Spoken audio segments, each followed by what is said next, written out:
Financial identity theft. What is identity theft or identity fraud? According to the United States Department of Justice, identity theft and identity fraud are terms used to refer to all types of crime in which someone wrongfully obtains and uses another person's personal data in some way that involves fraud or deception, typically for economic gain. What is considered personal data? Personal data, such as your social security number, bank account, credit card number, telephone calling card number, and other identifying data can be very risky when this kind of information is obtained in the wrong person's hands. These things should always be safely kept and private from others. Types of identity theft. Identity theft can be done in many ways. Some of these are common known forms of identity theft, such as stolen wallets and online shopping. Others, though, are uncommon and will be discussed more throughout the slideshow. Phishing. Phishing is a type of scam in which fraudsters will impersonate a business in order to obtain personal information. The messages can be sent via pop-ups, email, and even text, which will redirect you to a spoof website. These sites look real, but are set up with the sole purpose to steal your information. Spear phishing is a more specialized form of phishing in which a specific organization is targeted. Unlike phishing, spear phishing is not generally performed by random hackers, but by perpetrators who are out for financial gain, trade secrets, or military information.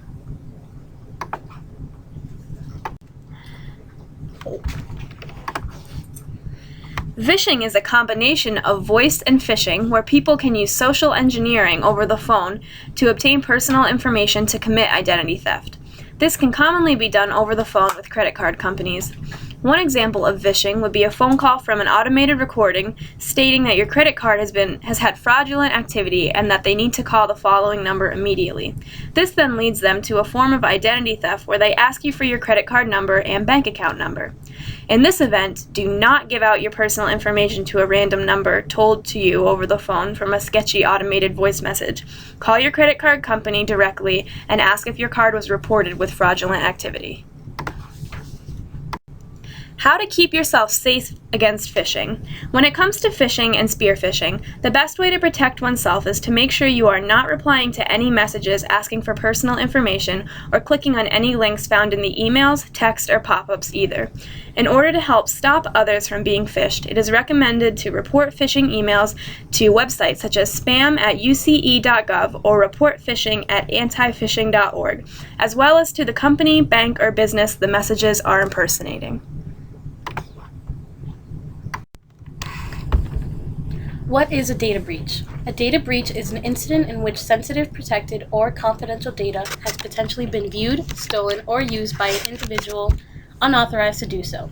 This can happen to corporations or small businesses. More importantly, it affects consumers. Did you know that 62% of most common breaches happen among credit and debit cards? That is more than 50% of the population. Most data breaches occur when hackers obtain access to personal identifiable information, which is also called PII. According to this chart, common things stolen can include 41% of credit card numbers, 21% of debit card numbers, 8% online banking information, 7% checking account numbers, and 4% ATM pins on debit cards. Credit cards and debit cards numbers are most at risk because hackers replicate numbers and use them to distribute to other people or sometimes sell them. Most consumers are not aware or realize anything is stolen until they check their banking account or if their credit card has been declined. No company or information is ever really safe because any company can be hacked. When this happens, millions of dollars are lost and customers are left with financial identity theft. Here are two examples of how data breaches can happen. One example is from the Fidelity National Information Services. After breaking into the network and gaining access to the company's database, a group of criminals obtained 22 legitimate ATM cards. The criminals then proceeded to alter the credit card so that they can be used to withdraw an unlimited amount of cash. A total number of $13 million was taken from these accounts in 24 hours. Another example is from Bank of America, where a Bank of America employee leaked customer information to members of an identity theft ring. They leaked out customer names, social security numbers, driver's license numbers, bank account numbers, PINs, account balances, dates of birth, addresses, and phone numbers. More than $10 million was lost. So here are some ways to prevent financial data theft. First off, buy a shredder and use it. Dumpster diving identity thieves still exist, and they can get a hold of sensitive documents such as bank statements and expired credit cards, and they can lead to some real damage. Second of all, use a credit card. Almost always use a credit card when possible because it offers more fraud protection than a debit card. The safest way to shop on the internet is with a credit card. In the event something goes wrong, you are protected under the Federal Fair Credit Billing Act, which caps your liability at $50. And lastly, monitor your bank accounts. Online banking allows you to check in on your debit and credit card accounts 24/7, and you should take full advantage as soon as you spot a purchase that you didn't make. The sooner you find it, the faster you can put a stop to the fraud. Avoiding identity theft. What should I do to avoid becoming a victim of identity theft? Don't give out your personal information to anyone unless you trust them. If a person from the bank calls you and asks you a security question such as, "Where did you go to high school?" do not answer them. They already have that information at the bank in their security system. There is a good possibility that they are not a banker.